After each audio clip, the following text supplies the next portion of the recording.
రోజు వాక్య ధ్యానము మొదటి పేతురు పత్రిక 5వ అధ్యాయము 8వ వచనం చదువుకొని వాక్య ధ్యానములకు వెళ్దాం. మొదటి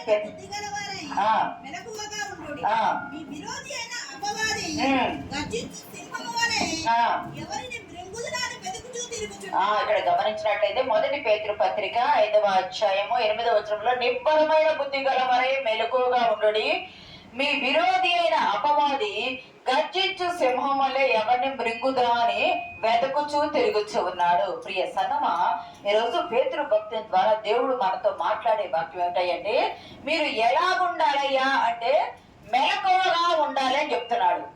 మెలకువ లేకపోతే ఎవరు వస్తారు మన యొద్దకి అంటే విరోధి వస్తాడు, లేదా అపవాది విరోధి అయినా అపవాది వస్తాడు. మరి మెలకువగా ఉండాలి అంటే నిద్రపోవద్దా అంటే నిద్రపోవాలి. ఏ నిద్రపోవాలా? ఎలా మెలకువగా ఉండాలా? ఈరోజు మన అంశం ఏంటంటే మెలకువగా ఉంటే వచ్చే ఆశీర్వాదాలు. మెలకువగా ఉండండి అన్నాడు కదా వాక్యం ద్వారా. మెలకువగా ఉండాలా? మెలకువగా ఉంటే ఆ మెలకువ ద్వారా మనకి ఏ ఆశీర్వాదాలు వస్తున్నాయి అని గమనిస్తే, మొదట మెలకువగా ఉన్న వారి కంటే మెలకువగా లేకుండా నిద్రపోయేవారు వారిని వెంత ముందు ధ్యానం చేసుకుందాం. మెలకువగా ఉంటే వచ్చే ఆశీర్వాదాలు ఈరోజు మన అంశము. మెలకువగా ఉన్నవారు గురించి చెప్పుకోవచ్చు. దానికంటే ముందు మెలకువ లేకుండా నిద్రపోతే వారికి వచ్చిన నష్టాలు, వారికి వచ్చిన శ్రమలు, వారికి వచ్చిన కష్టాలు మనం ఒకసారి ధ్యానం చేసుకుందాం. నిద్రపోతున్న వారు పొందుకున్న నష్టాలు, కష్టాలు. న్యాయాధిపతుల గ్రంథము 16వ అధ్యాయము 10వ వచనములో ఒక మాట చదువుకుందాం. అప్పుడు డెలీలా, ఇదిగో నీవు నన్ను ఎగతాళి చేసి నాతో అబద్ధమాడుతీవి, నిన్ను దేని చేత బంధింపవచ్చునో దయచేసి నాకు తెలుపుమని సంసోనుతో చెప్పగా, అతడు పేలిన తర్వాత పనికి పెట్టని కొత్త తాళతో నన్ను బాగుగా బంధించిన ఎడల నేను బలహీనుడనై సామాన్య మనుషులు ఒకని వలె అవుదని ఆమెతో చెప్పాను. అతడు దెలీలా పేరుబడిన కొత్త తాళను తీసుకొని వాటితో అతన్ని బంధించి, సంసోను ఫిలిష్తీయుని మీద పడుచున్నారని అతను. అప్పుడు మాటను ఉండేవారు అంతఃపురంలో ఉండిరి. అతను నిద్రపోవచ్చు ఉంటాడు. ఎక్కడ నిద్రపోవచ్చున్నాడు అనేది ఒకసారి ఉన్నది చూడండి. ఆమె తన తొడ మీద అతను నిద్రపుచ్చి, చెప్పు 19వ వచనం. ఆమె తన తొడ మీద అతను నిద్రపుచ్చి ఒక మనిషిని పిలిపించి, ఇక్కడ గమనిస్తే సంసోను ఒక న్యాయాధిపతి. న్యాయాధిపతి అంటే ఇజ్రాయేలుకు అప్పటికి రాజులు లేరు. ఇజ్రాయేల్ ప్రజలకు రాజులు లేరు. సంసోను న్యాయాధిపతిగా ఉన్నారు. ఇంకా సౌలును గాని దావీదును గాని రాజుగా ఇజ్రాయేల్ దేశం ఏర్పాటు చేసుకోవాలి. ఐగుప్తు దేశం నుండి వచ్చారు, న్యాయాధిపతుల పాలనలో ఉన్నారు. సంసోను ఒక న్యాయాధిపతిగా ఉన్నాడు. న్యాయాధిపతిగా ఉండవలసిన వాడు న్యాయం తీర్చాలి కదా. న్యాయాధిపతిగా ఉండవలసిన వాడు ఇజ్రాయేలుకు సంరక్షకుడుగా ఉండాలి కదా. సంరక్షణ చేయకుండా సంసోను జీవితంలో ఎక్కువ స్త్రీలకు సంబంధించిన వారే ఉన్నారు. సంసోను జీవితంలో ఎలా ఉండకూడదో సంసోను బట్టి దేవుడు మనకు చెప్తాడు. సంసోను జీవితంలో ఎక్కువగా స్త్రీల నిమిత్తము నష్టము, మోసము, పాపము జరిగింది. ఆ స్త్రీల నిమిత్తం ఉన్నారు. ఆ సంసోను గమనించడానికి ముందు ఉన్న స్త్రీలతో ప్రేమ అనే మాట లేదు, కానీ దెలీలా విషయంలో ఆమెను ప్రేమించను అని ఉంది. కానీ నిజంగా ప్రేమిస్తే ఈ రోజులు అదే జరుగుతుంది. ప్రేమించిన వాళ్ళని చంపేయడం జరుగుతుంది. కానీ ఇది ఎప్పుడే కాదు, ఎప్పటి రోజుల్లోనూ ఇది ఉంది. ఈ సంసోను ఆమెను ప్రేమించాడు. అన్యురాలు దెలీలా అనే స్త్రీమని ఆమెను ప్రేమించాడు. ఆమె అన్యురాలు. అప్పటికే ఎంతో మంది ఫిలిష్తీయులు సంసోను ద్వారా బాధలు పడ్డారు కదా, ఇబ్బందులు అనుభవిస్తున్నారు. కానీ దేవుడు సంసోను వాడుకుంటున్నారని వాళ్ళు తెలుసుకోలేదు. సంసోను కూడా అప్పుడప్పుడు అతని మీద ఆత్మ వస్తుంది, సింహాన్ని గెలుస్తున్నాడు. అప్పుడప్పుడు ఆత్మ వస్తుంది, ఫిలిష్తీయులను చంపివేస్తున్నాడు. అప్పుడప్పుడు ఆత్మ వస్తుంది, అద్భుత కార్యాలు జరుగుతున్నాయి. కానీ ఎప్పుడు ఆత్మ నిలబడకుండా ఉండే క్రియలు అతనిలో ఉన్నాయి. ఆత్మ అప్పుడప్పుడు వచ్చిపోతుంది, కానీ ఎప్పుడు నిలబడటానికి పాప క్రియలు ఉన్నాయి. ఎక్కడికి వెళ్ళాడు అంటే ఒక అన్య స్త్రీని ప్రేమించి వెళ్ళి ఆమె బడిలో, ఇంతకుముందు చెప్పారు ల్యాప్ అనే ఒక బొడి అనే ఒక విషయం చెప్పారు కూడా. ఆమె బొడిలో పడుకుంటే ఫిలిష్తీయుల సర్దారులు అంటే ఫిలిప్తి 5 ప్రాంతాలు ఉంటాయి, 5 రాష్ట్రాలు ఉంటాయి. 5 రాష్ట్రాలకు పెద్దవారు, మనకి ఒక ఎమ్మెల్యే అనుకోవచ్చు, లేకపోతే రాష్ట్రానికి ఒక మంత్రి అనుకోవచ్చు, సర్దారులు ఉంటారు. ఆ సర్దారులు వాళ్ళ ప్రజలు, ఫిలిప్తి దేశ ప్రజలందరూ వాళ్ళు వచ్చంటారు, మేము ఒక్కొక్కరికి 1100 వెండి నాణాలు ఇస్తాం. ఎంతమంది ఉంటారు అక్కడ? వాళ్ళందరూ ఒక్కొక్కరికి 1100 వెండి నాణాలు ఇస్తాము. నీవు సంసోను బలము దేనిలో ఉన్నదో తెలియలా, మాకు తెలుసుకొని చెప్పాలి. ఎంత బేరమాడుతున్నారు ఒక ప్రాణం కొరకు. బానిస గల నిర్గమాకాండం అయితే 30 తులాల వెండి మాత్రమే, 30 తులముల వెండి మాత్రమే. కానీ ఒక్కొక్క వ్యక్తి 1100 వెండి నాణాలు ఇస్తామని ఒప్పుకుంటే సంసోను దెలీలా బడిలో పడుకొని నిద్రపోవచ్చున్నాడు. ఇశ్రాయేలులను కాపాడాలా? ఇశ్రాయేలీలకు న్యాయము తీర్చాలా? ఇశ్రాయేల్ పక్షంలో ఎవరన్నా వస్తే యుద్ధము చేసి వాళ్ళని కాపాడవలసిన బాధ్యత సంసోను ఉంటే, తన బాధ్యతను విడిచి ఆయన ఎక్కడ నిద్రపోవచ్చున్నాడు అంటే ఒక అన్య స్త్రీ ఒడిలో పాపపు నిద్రపోవచ్చు ఉన్నాడు. ప్రియ సంగమా, ఇది లోకములో ఉన్న పాపపు నిద్ర. సంసోను నిద్రపోయేది లోకములో ఉన్న పాపపు నిద్రపోవచ్చు ఉంటే, అతడు నిద్రపోయే తాను చేయవలసిన పని తాను చేయకుండా తాను నిద్రపోవటం వల్ల, ఆ నిద్ర వల్ల తనకి ఏమొచ్చిందో అంటే నిందలు వచ్చినాయి. వీడా ఇశ్రాయేలును కాపాడేది? వీడిక దేవుని ఆత్మ వచ్చేది? వీడా మమ్మల్ని చంపేది అని పట్టుకున్నారు. అతనికి తల క్షౌరం చేశారు, కళ్ళు పీకేశారు. చూస్తానికి కళ్ళుంటేనే కదా బలం ఉండేది. కళ్ళు పీకేశారు, తీసుకొని వెళ్ళి తిరగలి విసురువారుగా చేశారు. ద్రాక్షాలు గాని ఒలీవలు గాని ఏదైనా గానుగలో వేసి విసురుతారు కదా, లేదా పిండి పడి తిరగలి విసురడం ఒక ఎద్దు లేదా ఒక గాడిద చేయవలసిన పనిని సంసోను చేత చేపించారు. అంటే 121 కీర్తన ఉండగా చూడవసరం లేదు. కానీ ఇశ్రాయేలును కాపాడువాడు కునకడు, నిద్రపోడు. నీ దేవుడు, మన దేవుడు, నా దేవుడు నిన్ను కాపాడటానికి కునుకక నిద్రపోక కాపాడుచు ఉంటే నువ్వు ఎలా ఉన్నావయ్యా? నువ్వు కునికితే పర్వాలా, మరి శారీరకంగా నిద్రపోవద్దంటే నేను శారీరకంగా నిద్రపోవాలి.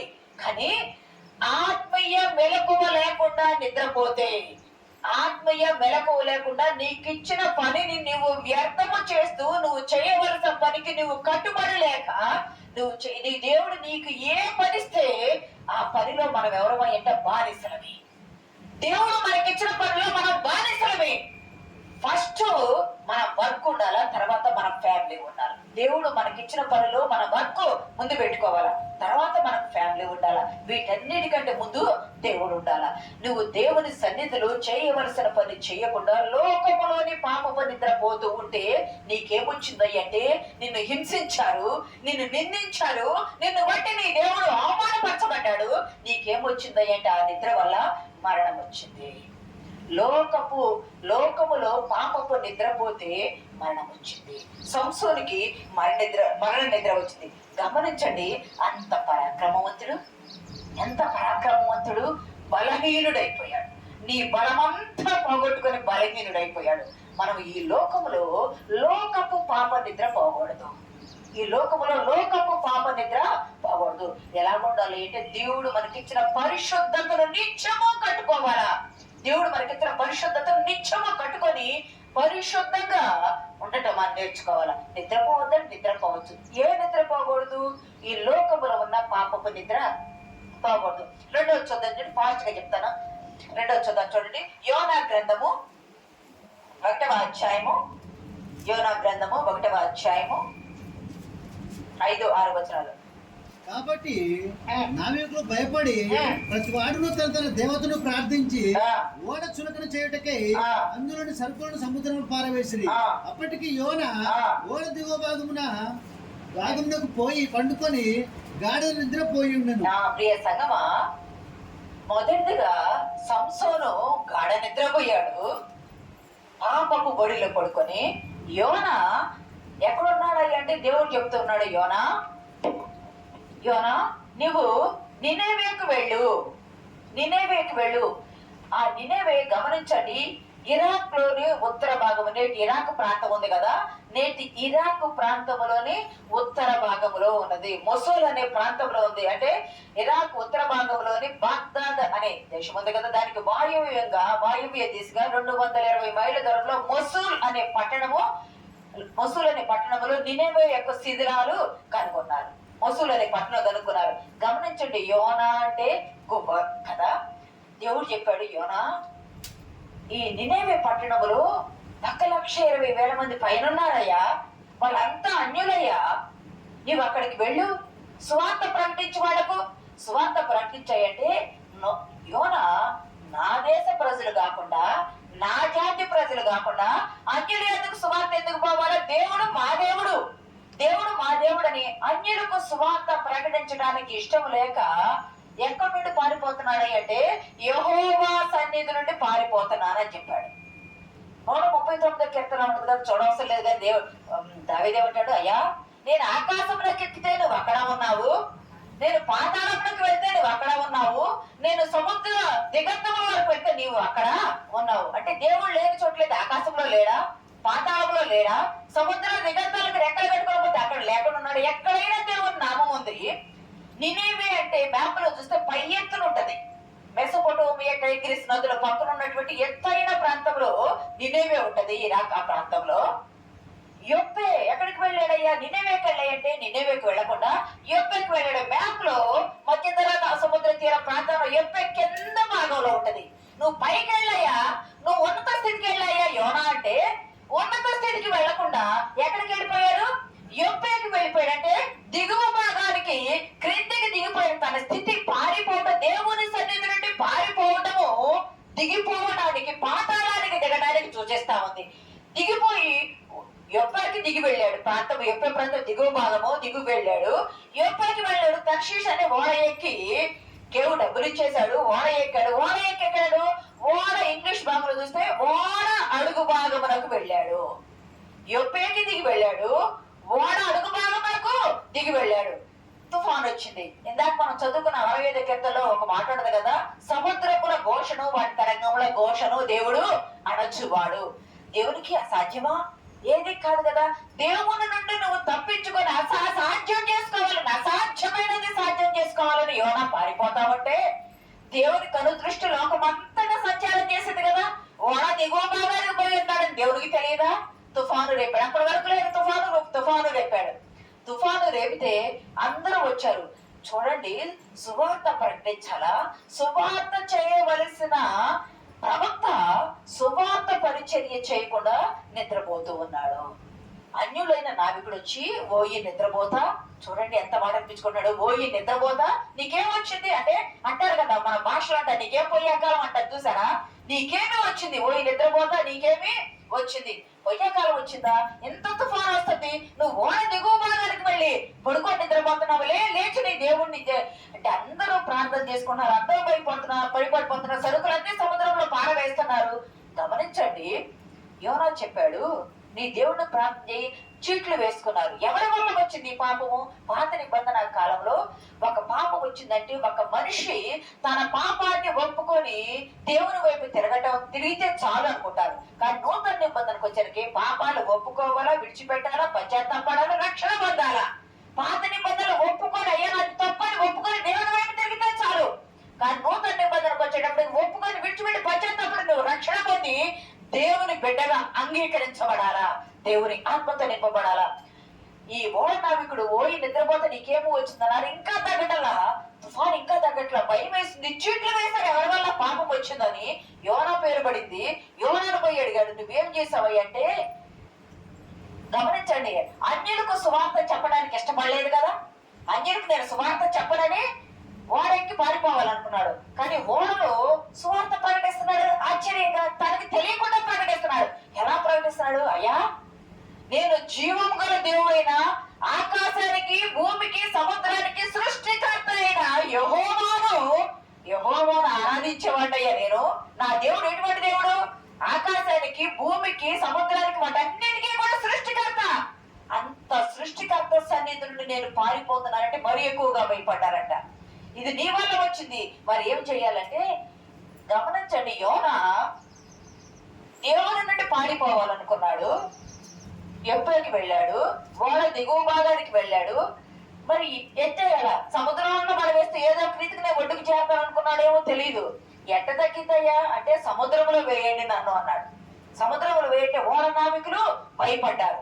భయపడితే లేదు సముద్రంలో వేస్తానని వాళ్ళు దేవునికి మొక్కి సముద్రంలో యోనాను ఎత్తివేశారు. దేవుణ్ణి అడిగి దేవునికి చెప్పి ఎత్తివేయగా దేవుడి చేపకాన్ని ఇదంతా మనకు తెలిసిందే, అంతా తెలిసిందే. కానీ సముద్రము తరంగముల ఘోష అడిగి నిమ్మలమైన తరువాత ఓడ నావికులు యెహోవాకు మిగులు భయపడ్డారు, మొక్కుబడులు చెల్లించి బలి అర్పించారు. అంటే అన్యులకు సువార్త చెప్పకూడదని నినేవేకి వెళ్ళటం ఇష్టం లేక దేవుని సన్నిధి నుండి దేవుని మాటకు అవిధేయత చూపించి అవిధేయతలో పారిపోయిన యోనా ఓడ అడుగు భాగమున దిగువ భాగమున నిద్రపోతున్న యోనాను బట్టి సముద్రంలో తుఫాను రాగా సముద్రంలో అడుగు భాగంలో ఉన్న యోన ఎత్తివేయబడి సముద్రంలో పారవేయబడ్డాడు. పారవేయబడ్డ యోనా ఎక్కడికి వెళ్ళాడు అంటే 2వ అధ్యాయంలో ఉంటుంది, చదవండి అమ్మా. చాలా మంచి మాట. అయ్యా పాతాళ పర్వతముల పునాదుల్లోకి నేను వెళ్ళానయ్యా,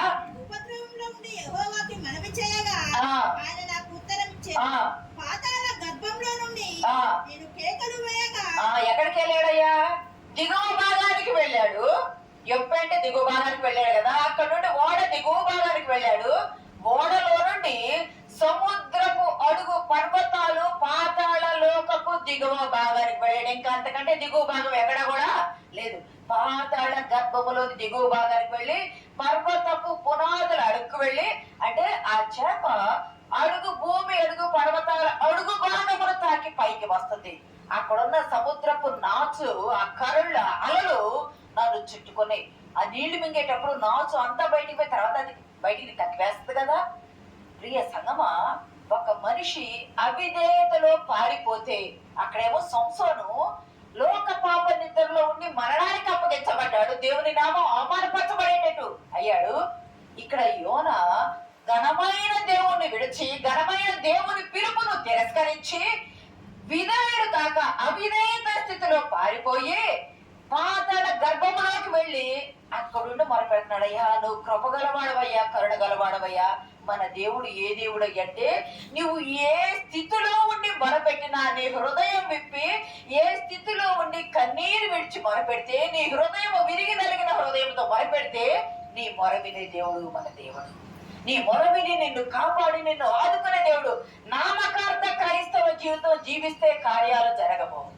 దేవుని సన్నిధిలో నీకు కష్టం వచ్చినా నష్టం వచ్చినా బాధ కలిగిన వ్యాధి వచ్చినా నువ్వు రోగం వచ్చి మరణానికి అప్పగించబడ్డా నీవేగా దేవుడు బ్రతికితేనే నీ కొరకే చనిపోతానా నేను నీ యొద్దకే స్థిర సంకల్పం నీలో ఎప్పుడు ఉంటుందో దేవుడు నీకు కార్యం చేయటం మొదలు పెట్టాడు.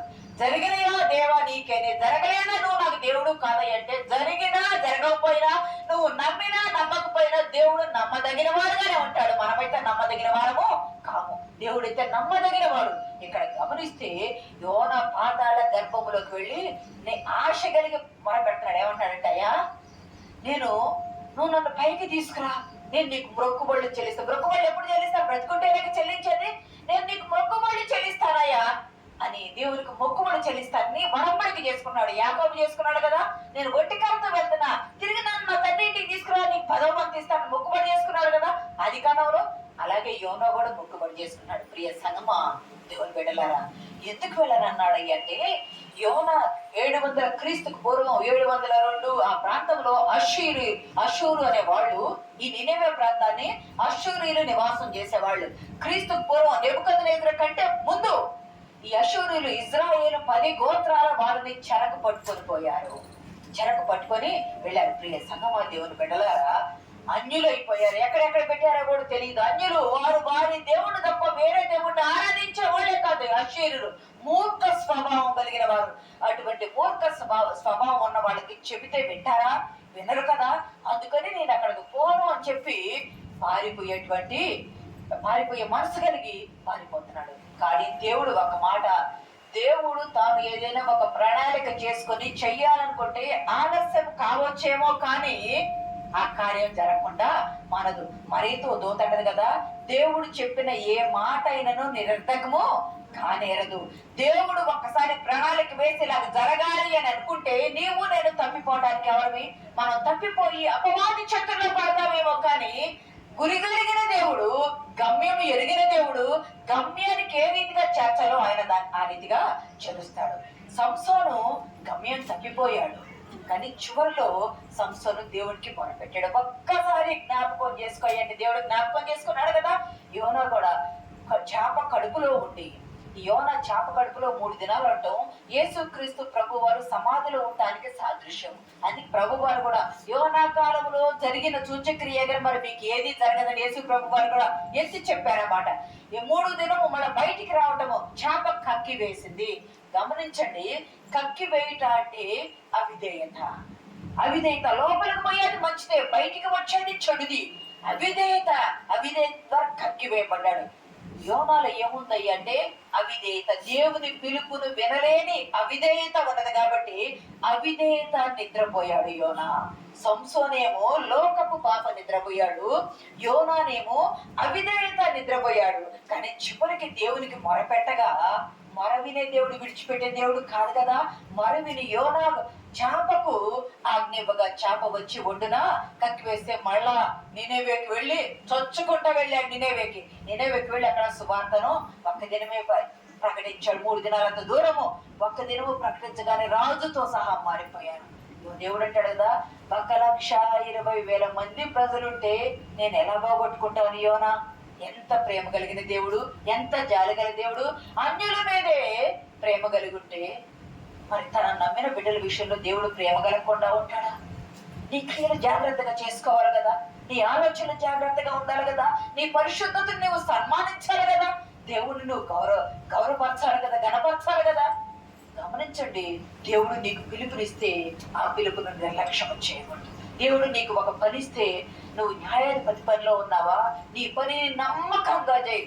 నమ్మకమైన వారికి పోయిన వారికి చెప్పుకున్నావు కదా, నమ్మకమైన వారికి దీవెనలు మెండుగా ఉంటాయి. నువ్వు నమ్మకంగా పనిచేస్తే దీవెనలు నీకు మెండుగా ఉంటాయి. ఇక్కడ సంసోను తప్పిపోయాడు. సంసోను వలె ఉండకూడదు అనేది మనకు ఒకటి చూపించాడు. యోనా అవిధేయత స్థితిలో నిద్రపోయాడు. ఆయన నిద్రపోతా అని ఒక ప్రవక్త ఒక అన్యుని చేత ఆ మాట తిట్టించుకున్నాడు. ఒక మాట అంటే తిట్టించుకున్నాడు, ఎందుకంటే వాళ్ళు ప్రాణభయంలో ఉన్నారు. నీ వల్ల మాకు ఈ కీడు వచ్చిందని నిద్రపోతా అని తిట్టారు. మనం తిట్టబడేవారుగా ఉండకూడదు అని ఒకరికి సువార్త ప్రకటించేవారుగా. గమనించాడు ఒక భక్తుడు అంటాడు, నువ్వు పొద్దుగా 24/7 ప్రార్థన చేయవసరం, నువ్వు ప్రార్థన చేసుకో, ఇతరుల నిమిత్తం విజ్ఞాపన చెయ్యి, కానీ నీ జీవితంలో ఉన్న మాదిరి ఉంటది కదా, నీ జీవితంలో మాదిరి ఇతరులకు సాక్షికరంగా ఉండాలి. పొద్దుగోకులు ప్రార్థన చేసి నీ క్రియలు లేవనుకో వ్యర్థమే. నువ్వు ప్రార్థన చెయ్యి, నువ్వు క్రైస్తవుడివే, కానీ నీ జీవితపు మాదిరి దేవుణ్ణి ఎరగని వారికి ఎలా ఉండాలంటే ఒక సాక్షికరముగా ఉండాలా. నీ జీవితంలో సాక్షికరముగా ఉండాలా. ప్రియ సంగమా, దేవుని బిడ్డలారా, ఆ అన్యులు దేవుణ్ణి నమ్ముకున్నారు, నినేవే వారు తర్వాత నమ్ముకున్నారు. కానీ వారి కంటే ముందు ఓడలో ఉన్నవారు దేవుణ్ణి నమ్ముకొని యెహోవాకు మిగుల భయపడి మొక్కుబడులు చేసుకొని బలులు అర్పించారంటయ్యా. మమ్మల్ని బ్రతికిస్తే నీకు మొక్కుబడి చేస్తావు, నువ్వు గొప్ప దేవుడు అని నమ్మామని వారు నమ్ముకొని ఉంటారు. వారు అన్యులు మొదట నమ్మారు. నువ్వు అవిధేయ స్థితిలో బంధింపబడద్దు. సాతాను ఎలా ఉంది, గర్జించు సింహములు ఎవరిని మృంగుదరాన్ని తిరుగుతుంది కదా. సంసోను యొద్దకు స్త్రీ రూపంలో వచ్చింది, యోనా యొద్దకు అవిధేయత రూపంలో వచ్చింది. అయినా దేవుని ప్రణాళిక తప్పిపోదు కాబట్టి దేవుడు వారిని జ్ఞాపకం చేసుకొని మరలా విడిపించి నడిపించి రక్షించాడు. ప్రియ సంగమా, నీవు నేనైతే అలాగూ ఉండకూడదు. మనం అలా ఉండకూడదని వారి నిమిత్తం చెప్తున్నాడు. 3వ చూసుకున్నాం చూడండి, మత్తయి సువార్త 25వ అధ్యాయము 5వ వచనం చూడండి.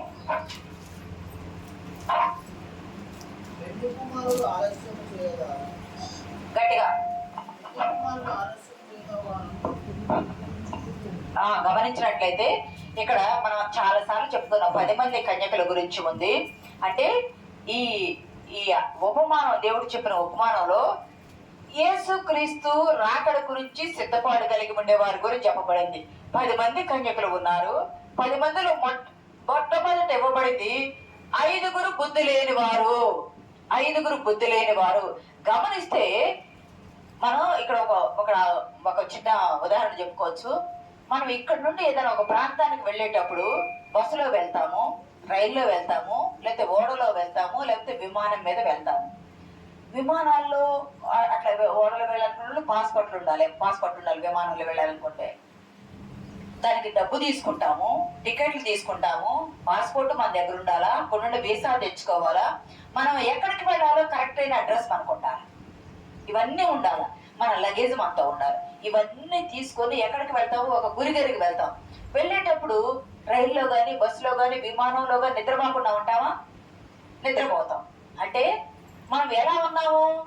అన్నీ మన దగ్గర సిద్ధంగా ఉన్నాయి. మనం చేసే ఈ ప్రయాణంలో, ఈ యాత్ర అనే ప్రయాణంలో మనం ఏం చేస్తాము? నిద్రపోతాం. అన్ని సిద్ధంగా ఉన్నాయి, అన్ని సిద్ధపాటు చేసుకుని చేసే ప్రయాణంలో నిద్ర వస్తే నిద్రపోతాం. అది నిద్రపోవటం తప్పు కాదు. అన్ని సిద్ధపాటు చేసుకుని నిద్రపోవటం తప్పు కాదు. కానీ ఈ 10 మంది కన్యకల్లో బుద్ధి లేని 5 కన్యకలను ఎందుకు బైబిల్లోనే బుద్ధి లేని వారని ఎందుకు ఇవ్వబడింది అంటే, పెండ్లి కుమారుని రాక ఆలస్యమవుతుంది. పెండ్లి కుమారుడు అంటే వరుడైన యేసుక్రీస్తు ప్రభు వారు రాక సమయంలో వచ్చేటప్పుడు, ఇప్పుడు భూమి పుట్టింది మొదలుకొని, ప్రభు వారు వచ్చింది మొదలుకొని ఎంతో మంది భక్తులు హతసాక్షులయ్యారు, ప్రభువు కొరకు చనిపోయారు. మరి రాక రాలేదంటే ఆయన దృష్టికి ఒక దినము 1000 సంవత్సరంలో 1000 సంవత్సరం ఒక దినము వలె ఉన్నది కదా. ప్రియ సంగమా, ఆయన ప్రభువు రాలేదు అని చెప్పి మనం కునికి నిద్రించే వారిగా ఉండవద్దు. ఒకవేళ నువ్వు నిద్రపోయిన సిద్ధపాటు కలిగి నువ్వు నిద్రపోవాలా. ప్రయాణం చేసేటప్పుడు ఈ లోకమనే యాత్రలో, ఈ యాత్రా లోకంలో నువ్వు ప్రయాణం చేసేటప్పుడు పుట్టడము, పుట్టడము, చనిపోవడము మన చేతుల్లో లేదు. ఈ మధ్యలో చేసే ప్రయాణం చేసే కాలము మన చేతుల్లోనే ఉంటది. దాన్ని మనం ఏం చేయాలంటే సిద్ధపాటు చేసుకోవాలా. ఈ బుద్ధి లేని వారు చెప్పబడిన 5 కన్యకలు పెండ్లి కుమారుని కొరకు ఎదురు చూస్తూ ఉన్నారు. ఎదురు చూసేటప్పుడు ఇప్పుడు కాలంలో కరెంట్ లేదు కదా, సిద్ధలలో నూనె పెట్టుకోవాలా. వాళ్ళ కాగడాలు లేదా దివిటీలు వెలగాలంటే నూనె ఉండాలా. నూనె లేకుండా నీ దివిటి ఆరిపోతే, నీ దీపం ఆరిపోతే ఇంకా నువ్వు ఎదురు చూసినా ప్రయోజనం లేనట్టే కదా. సిద్ధలలో నూనె లేకుండా, పరిశుద్ధాత్మనే నూనె లేకుండా, ఆత్మనే నూనె లేకుండా నీవు అక్కడికి వస్తే దేని కొరకు వచ్చినట్టు? నామకార్థ క్రైస్తవ జీవితంగానే వచ్చినట్టే కదా. ఈ 5 వచ్చారు. నూనె చూస్తే పెండ్లి కుమారుడు వస్తున్నాడనే కేక వినిపించింది. గమనించాలి, పెండ్లి కుమారుడు వస్తున్నాడనే కేక వినిపించింది. ఈ కేక యేసుక్రీస్తు ప్రభు వారు మధ్యాకాశంలోకి వచ్చేటప్పుడు బూర శబ్దంతో సమానము. కేక వినిపించింది. కేక విని అందరూ మేల్కొన్నారు. కానీ సిద్ధులలో నూనె లేని ఆ 5 కన్యకలు, 5 స్త్రీలు, ఆ బుద్ధి లేని కన్యకలు, మా నూనె అయిపోయింది, మీ దగ్గర ఉంటే అర్పిస్తారని అడుక్కుంటే ఆత్మను గాని నూనెను గాని అర్పించింది కదా. ఇస్తే మీకు మాకు చాలదు, మీరు వెళ్ళి కొనుక్కొచ్చుకోండి అంటే అర్ధరాత్రి సమయం అయింది. వెళ్ళి కొట్టువాడు లేపాలి, నడుచుకుంటూ వెళ్ళాలా, కొట్టువాడు లేపాలి. వాడు లేచి ఇచ్చేటప్పటికి, మళ్ళీ తిరిగి వచ్చేటప్పటికి పెండ్లి కుమారుడు వచ్చాడు. లోనికి తీసుకొని వెళ్ళి తలుపు వేశాడు. పరలోక రాజ్యాలకు కూడా యేసుక్రీస్తు ప్రభు వారు 2వ రాకడ వచ్చేటప్పుడు మధ్యాకాశంలో బూర శబ్దం మనకు వినిపించినప్పుడు ఆయన యందు సిద్ధపడ్డవాడు ఆ శబ్దం వింటారు. ఆయన యందు సిద్ధపడ్డవాడు ఎత్తబడతారు, ప్రభువుతో ఎత్తబడతారు. తర్వాత నిద్రిస్తూ సిద్ధపాటు లేకుండా, ప్రభు అంటున్నాడే 2000 సంవత్సరాల బట్టి ఇంకా రావటం లేదు కదా అని కునికి సిద్ధపాటు లేకుండా నిద్రిస్తూ ఉంటే వాళ్ళు వచ్చి గ్రీకులు అంటారు, కురియో అంటారు. అంటే లార్డ్ ప్రభు అని కేక వేశారంట. అయ్యా మేము వచ్చాము, తలుపు తీయండి అంటే మీరెవరో చదవండి మా మాట ఎక్కడ. అయ్యా తలుపు తీయండి అని కేకలు వేయగా 25వ అధ్యాయము. తలుపు వేయబడెను.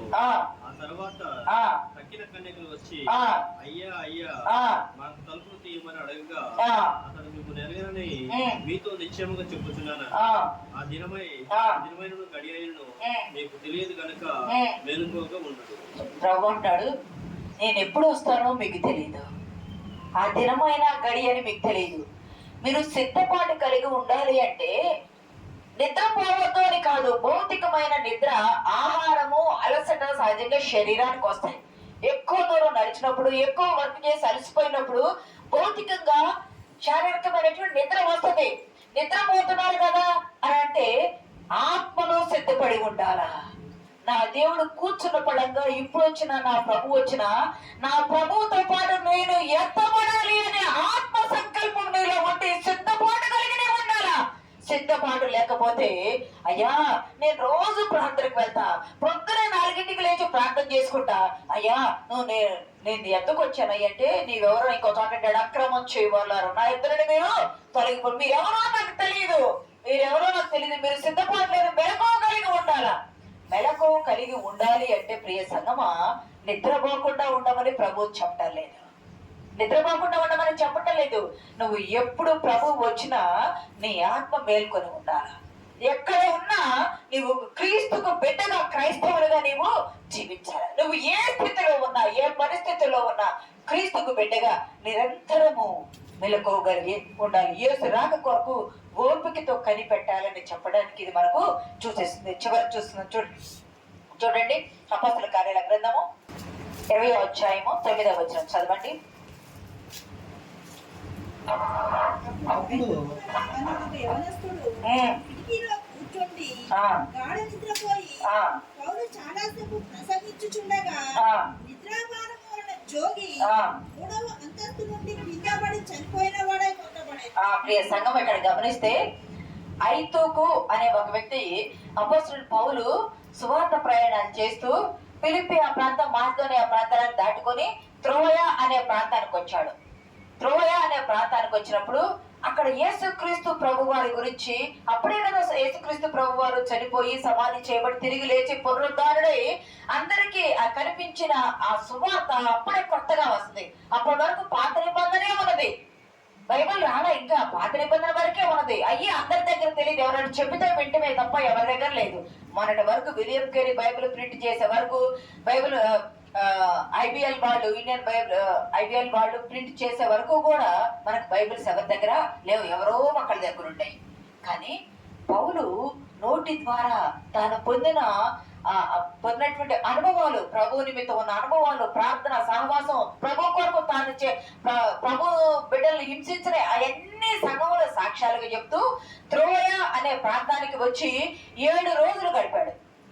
7 రోజులు గడిపి చివరి రోజు ఈ త్రోయలు చివరి రోజు ఇంకా అక్కడ నుండి ఓడ వస్తుంది, వెళ్ళిపోవాలా. ఓడ వెళ్ళేటప్పుడు దిగుతారు, మళ్ళీ తిరిగి వచ్చేటప్పటికల్లా సిద్ధపడి ఉండాలి వెళ్ళిపోవడానికి ప్రయాణానికి. 7 రోజులు చెప్తా చివరి 7వ రోజు ఎక్కువసేపు ప్రసంగిస్తా ఉన్నాడు. ఎక్కువసేపు రాత్రి అంతా, ఎందుకంటే ఎప్పుడు సమయం ఉంటే ఎప్పుడు వాక్యాన్ని ధ్యానం చేసుకోవాలి కదా. ఎక్కువసేపు ప్రసంగిస్తా ఉంటే 3వ అంతస్తులో కూర్చొని అక్కడంతా దీపాలు పెట్టబడి అక్కడ కూర్చొని ప్రసంగిస్తా ఉంటే అక్కడ కిటికీలో ఐతుకు అనే ఒక యవనస్తుడు చాలాసేపు అక్కడ వాక్యంలో ఇవ్వబడింది, చాలాసేపు ప్రసంగించడం ద్వారా నిద్రాభారం వల్ల జోగిపోయాడు. నిద్రాభారం వల్ల ఐతుకు యవ్వనులు దేని చేత తమ నడతను శుద్ధి చేసుకుందరు, నీ వాక్యమును బట్టే కదా, కీర్తనలో ఉంది కదా. యవ్వనులు దేని చేత వాక్యం ద్వారా పట్టబడతారా అంటే వాక్యం ద్వారా తమ నడతను సిద్ధపాటు చేసుకోవడం, నడతను సరి చేసుకోవడం ద్వారా సిద్ధపడతారు. నిద్రాభారం వల్ల జోగి 3వ అంతస్తు నుండి కింద పడిపోయాడు. ఐతుకు అంటే అర్థము అదృష్టవంతుడు. ఐతుకు అనే మాటకు అర్థం ఏమిటంటే అదృష్టవంతుడు. నిజంగా ఐతుకు అదృష్టవంతుడే. అపోస్తలుడైన పౌలు చేతుల్లో పడ్డాడు. కిటికీలో కూర్చొని వాక్యం వింట ఎక్కువసేపు ప్రసంగించాడంట పౌలు. చాలా మంది నన్ను కూడా అనుకుంటారు, అమ్మగారు చాలాసేపు చెప్పింది, అయ్యగారు అయితే కట్టే కొట్టే తెచ్చాడని చెప్తారు. చాలాసేపు వాక్యం ఎక్కువ లేకపోతే సాతాను వచ్చి హృదయంలో దొంగిలించుకొని వెళ్ళిపోతాడు. వాక్యం మీరు స్థిర నివాసం చేయాల. ఎప్పుడైతే వాక్యంతో పట్టబడతామో, వాక్యంతో కట్టబడతామో మన నడత క్రమంగా ఉంటుంది, మన పొరుగు క్రమంగా ఉంటుంది, మన చూపు క్రమంగా ఉంటుంది, మన జీవిత గమ్యం క్రమంగా ఉంటుంది. క్రమమైన జీవితంలో మనం ఉండాలంటే వాక్యం ద్వారా. సాధారణమైన నిద్రాభారంతో ఉన్నాడు యవనస్తుడు. ఆలస్యంగా ఉంటానా, ఓపిక లేని తనము అంటే ఎక్కువసేపు వాక్యం వినడానికి అపవాది విననివ్వదు. ఓపిక లేని తనంతో ఆయన నిద్రాభారం వల్ల కింద పడి చనిపోతే పౌలు కిందికి వెళ్ళి అతని మీద, మీకు గుర్తుందా, ఎలీషా కాలంలో ఇటువంటి జరిగింది.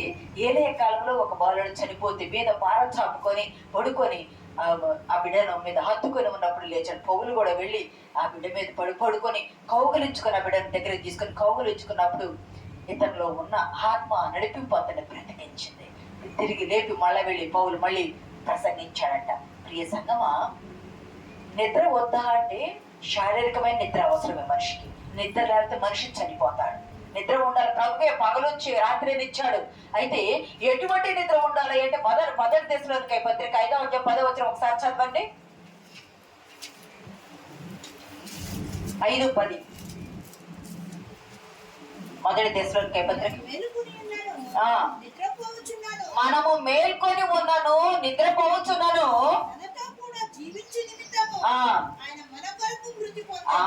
నీవు మేల్కొని ఉన్నా, నువ్వు నిద్రపోవచ్చున్నా, మన కొరకు మరణాన్ని పొందినటువంటి యేసుక్రీస్తు ప్రభు వారి కొరకు నువ్వు జీవించే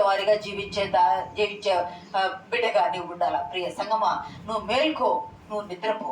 కానీ శారీరకంగా నువ్వు నిద్రపోవచ్చేమో ఈ లోకంలో, మళ్ళీ లెగుస్తావు. కానీ ఆత్మీయంగా నిద్రపోతే నీ ఆత్మ లెగవదు. ఆత్మీయంగా నిద్రపోతే నీ ఆత్మ లెగవదు. ఎప్పుడు ఒక భక్తుడు చెప్తాడు, ఒక చెట్టు వాడిపోవచ్చు, ఎండిపోవచ్చు, కానీ చెట్టు వేరు మాడిపోకూడదు. చెట్టు వాడిపోవచ్చు, అది ఎండిపోవచ్చు, నీళ్లు పోస్తే మళ్ళీ నీటి చెమ్మ తగలగానే చిగురు పెట్టింది. కానీ వేరు మాడిపోయిందో చెట్టు చచ్చిపోతుంది. నీ ఆత్మీయ వేరు మాడిపోకూడదు. నీ ఆత్మీయ వేరు మేల్కొని ఉండాలా. నువ్వు ఆత్మీయంగా నిద్ర మేల్కొని ఉండాలా. నీ శరీరం నిద్రపోవచ్చు, అలసిపోయి నీ పనులు మాడబోల నిద్రపోవచ్చు, కానీ నీ ఆత్మ మేల్కొని ఉంటే నువ్వు ప్రయాణంలో ఉన్న అన్ని తీసుకొని సిద్ధపాటు కలిగి వెళ్ళి నీ గమ్యం రాగానే నువ్వు దిగిపోతావు. ఈ యాత్రా లోకంలో నీవు సంసోను వలె నీవిచ్చిన పనిని నిర్లక్ష్యం చేయకూడదు. యోనా వలె అవిధేయత స్థితిలో నిద్రపోయి దేవుని నామాన్ని బట్టి నువ్వు అవమానపరచకూడదు. బుద్ధి లేని కన్యకుల వలె సిద్ధపాటు లేని సంఘముగా, స్త్రీలుగా అంటే పురుషులుగా అని కాదు, సంఘము స్త్రీలు బుద్ధి లేని సంఘాలుగా ఉండకూడదు. మనము సిద్ధపాటు కలిగి ప్రభు ఇప్పుడు వచ్చాడన్న కేక వినగానే మన ఆత్మ సిద్ధపాటు కలిగి ప్రభు కొరకు పరిగెత్తి ఆయనతో పాటు పరలోక రాజ్యం చేరే వరకు వెళ్ళాలా. లేకపోతే వెంటనే తలుపు వేయబడింది, మీరెవరో నాకు తెలియదు, అయ్యా ప్రభు మేము 40 రోజులు ఉపవాసాలు ఉంటామయ్యా అని నువ్వు ఎన్ని చెప్పినా దేవుడు వినడు. ఎందుకంటే నీ సిద్ధపాటు లేని ధనము నిన్ను పరలోకము చేర్చదు. చివరిగా ఐతుకు వలె ఆలస్యమైనందువల్ల, నిద్రాపారం వల్ల ఐతుకు నిద్రపోయాడు. కానీ ప్రియ సంగమా, ఓపిక లేని ధనము మనకు ఉండకూడదు. ఓపిక ఉండాలా. ఓర్పు కలిగి ఉంటే ఓర్పు నిన్ను చాలా నేర్పుగా బ్రతికేటట్టు చేస్తుంది. నీలో ఓర్పు ఉండాలా. ఎఫ్సి పత్రిక 5వ అధ్యాయము ఒకసారి 10 నుండి చదవండి. ఎఫ్సి పత్రిక 5వ అధ్యాయము 10 నుండి చదవండి. ప్రభువుకి ఏది ప్రీతికరమైనదో ప్రభువుకి ఏది ఇష్టము? నువ్వు నిద్రపోవటం ఇష్టమా? నిద్రపోవటం ఇష్టమే, కానీ ఏ నిద్రపోవటం ఇష్టము? శారీరకంగా అలసిపోయి నిద్రపోవటం ఇష్టము, ఆత్మీయంగా మేల్కోవటం ప్రభువుకి ఇష్టము. ప్రభువుకి ఏది ఇష్టమో అది మీరు తెలుసుకొని మెలకువగా ఉండాలి. చదవమ్మ, ఇంకొంచెం ముందుకు పోయావు. నిష్ఫలమైన అంధకార క్రియలలో పాలువారై ఉండగా వాటిని ఖండించుడి. ఏలైనగా అట్టి క్రియలు చేయువారు రహస్యమందు జరిగించు పనులను గూర్చి మాటలాడుటైనను అవమానకరమై ఉన్నది. సమస్తమును ఖండింపబడి వెలుగు చేత ప్రత్యక్షపరచబడును. గమనించండి, ఆత్మీయ నిద్రపోతే అపవాది గర్జించు సింహం వలె వచ్చిన ఈ రోజు మన వాక్యంలో ఉంది కదా. సంసోను ఎద్దుకి ఏ రూపంలో వచ్చింది? స్త్రీ రూపంలో వచ్చింది కదా. యోనా ఎద్దుకి ఏ రూపంలో వచ్చింది? భయము, అవిధేయత రూపంలో వచ్చింది కదా. ఇక్కడ 10 మంది కన్యకలు సిద్ధపాటు లేని నిద్రా జీవితము, సిద్ధపాటు లేనటువంటి నిద్రా జీవితం వచ్చింది. ఐదుకు ఎద్దుకు ఎలా వచ్చిందయ్యా అంటే నిద్రా భారము, అంటే ఓర్పు లేని తరముతో, కొద్దిసేపు మెలకువగలిగి ఉండలేని తరముతో వచ్చింది. మరి ఈ రోజు నీ ఎద్దుకు దేవుని వాక్యం ఏ రీతిగా వస్తుంది? నువ్వు సిద్ధపాటు కలిగి ఉంటున్నావా? ప్రభువు ఇప్పుడు వస్తే, ప్రభువు రాకడు ఇప్పుడు వస్తే, ఇప్పుడు భూకంపం ఎప్పుడు వచ్చిందో, మన వెనిజువేలాలో భూకంపం వచ్చింది, మనకు తెలుసా? తెలియదు కదా. మరి ప్రభు రాకడు ఇప్పుడు వస్తే ప్రభువుతో పాటు నువ్వు ఎత్తబడగలిగి వెళ్ళగలిగేటట్టున్నావా? ఆ రీతిగా నువ్వు ఆత్మను సిద్ధపాటు చేసుకుంటున్నావా? నిద్రపోవద్దామా, మెరుగుతూ ఉన్నామా చెప్పాలా. పగలిచ్చాడు పని చేసుకో, రాత్రి ఇచ్చాడు నిద్రపో. కానీ అంధకార క్రియలు, చీకటి శక్తులకు నువ్వు లోబడి నీ జీవితాన్ని నాశనము చేసుకునే అవిధేయత పిలుపులో నీవు ఉండవద్దు. దేవుడు పిలిచిన పిలుపునకు, దేవుడు పిలిచిన పనికి విధేయత కలిగి దేవుని సన్నిధానంలో ముందుకు వెళితే ఆశీర్వాదాలు మనయే. ఈ వారము మెలకువగా ఉంటే వచ్చే ఆశీర్వాదాలు, కానీ వచ్చే వారానికి అది మెలకువలో ఉంటే వచ్చే ఆశీర్వాదాలు ఏదో అది చూసుకుందాం. ఈ వారము నిద్రిస్తూ వారు పొందుకున్న నష్టాలు, వారు పొందుకున్న అవమానాలు, వారు పొందుకున్న మరణాలను మనం ధ్యానం చేసుకున్నాం. మనం వారిలాగా ఉండకూడదని వాక్యం ద్వారా దేవుడు ఈరోజు నీతో నాతో మాట్లాడుతున్నాడు. మనం వారిలాగా ఉండకుండా ముందుకు సాగిపోవటకు పరిశుద్ధాత్మ దేవుడు మనకు సహాయం దయచేయనుగా. ఆమేన్.